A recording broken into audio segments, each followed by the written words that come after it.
Alright guys, what's going on? This is the classic Crepe here, and today I am in my workstation with the Sega Genesis.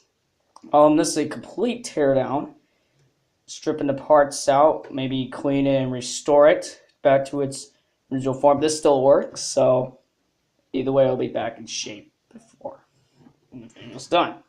So here is the Model 1 we are cleaning today. As you can see, this is the model I've reviewed previously in my Genesis Does video. So yeah, without further ado, let's get started. Now, one thing I want to note, when I got this Sega Genesis, I noted that there was a screw missing right here. And that's not from me, that's from the previous owner. But either way, there's 6 screws all around, so we're just going to take that all apart. So just unscrew those ports.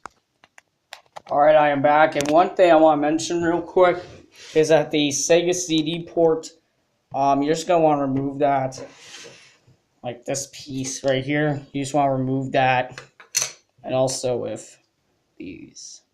Also the screws, there they are. Let's get that in the frame. They are the gold long ones, so make sure you remember that. And without further ado, let's just lift the lid up. It's going to be a little tricky, because one thing to note here, there is a wire that connects right to this thing here, and that is really tough to get out, so only do that if it's necessary. Do not do it if you're not confident in yourself, because you will break it.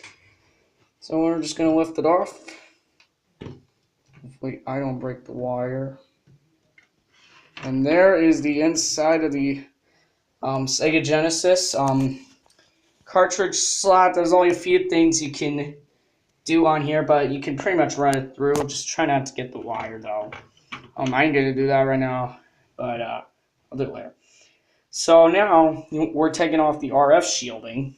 And the motherboard's right beneath it, and there's the cartridge slot.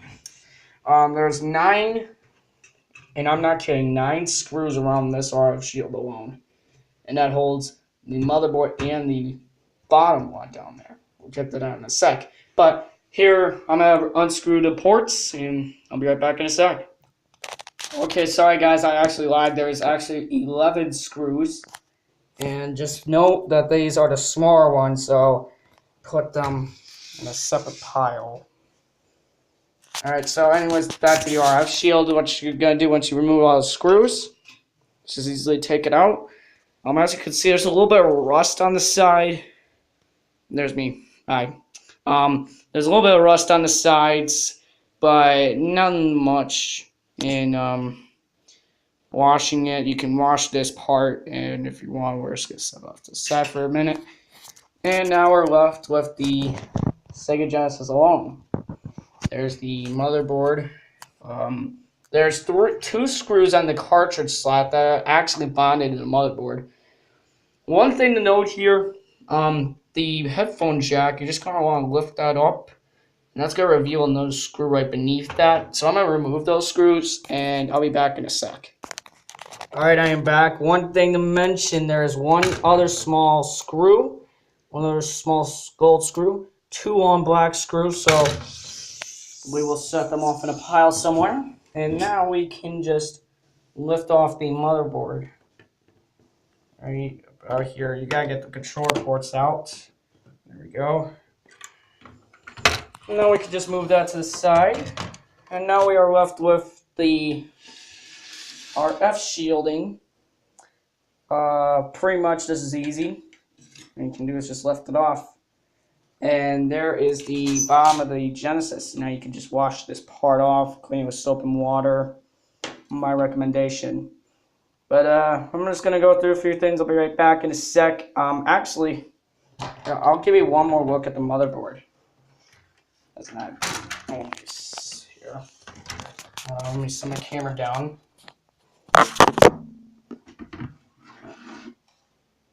Just rearranging shit. I know I should have paused it, but whatever. I didn't want to.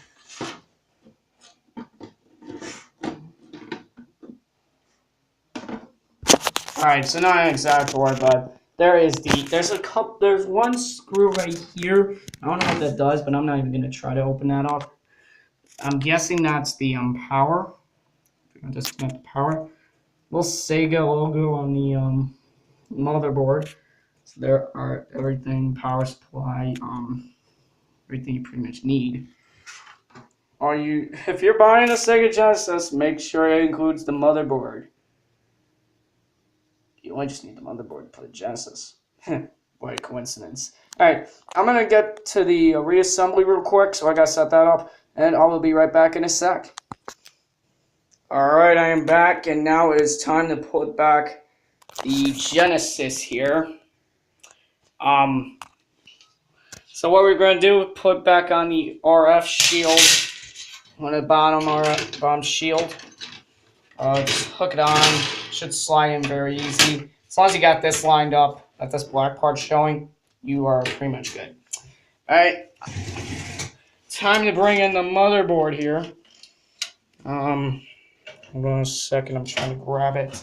I'm just trying to grab it here. I didn't bring the whole shit caboodle with me.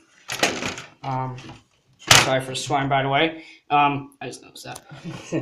Alright, so what you're going to do is just take the RF shield, make sure it's in correctly. Like everything, the ports to the controllers, that should be in right. Alright, so there it is, it's back on.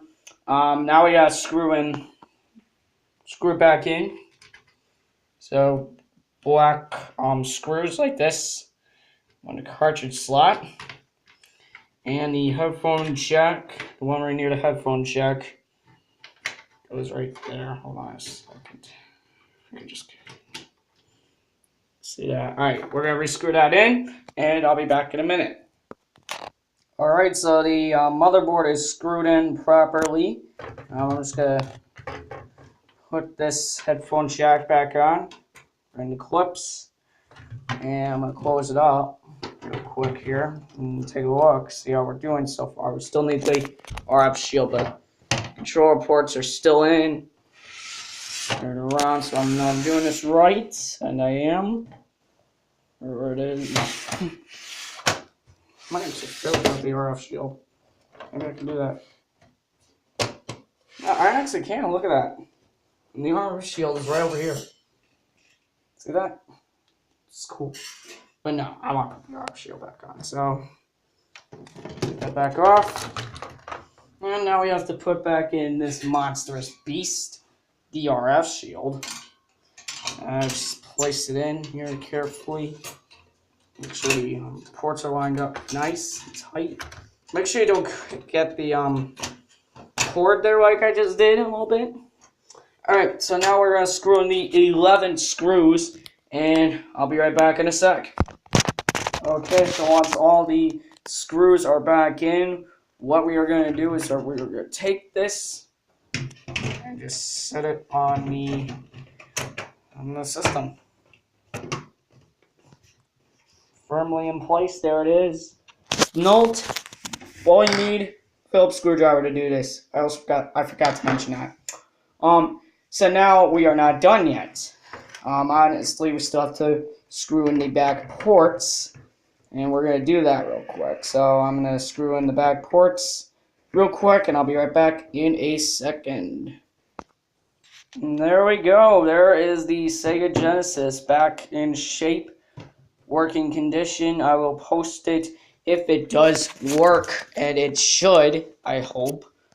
I'll go test it, and then I will post it in the description if it does work or not. It should. It did work. Just saying. I never touched the motherboard. So it should still work, hopefully. I might forget to post it in the description, so I'm just saying that it still works. But yeah, thank you guys for watching. Make sure you guys rate, comment, favorite, and subscribe. And as always, I will see you guys in the next video. Keep liking the channel. How about we shoot for, I don't know, 5 likes for this video? Yeah, I'm setting a goal. We are getting 5 likes for the Sega Genesis teardown. Alright, anyways, make sure to rate, comment, favorite, and subscribe. Tell me what you think, and I'll see you guys later. Peace out.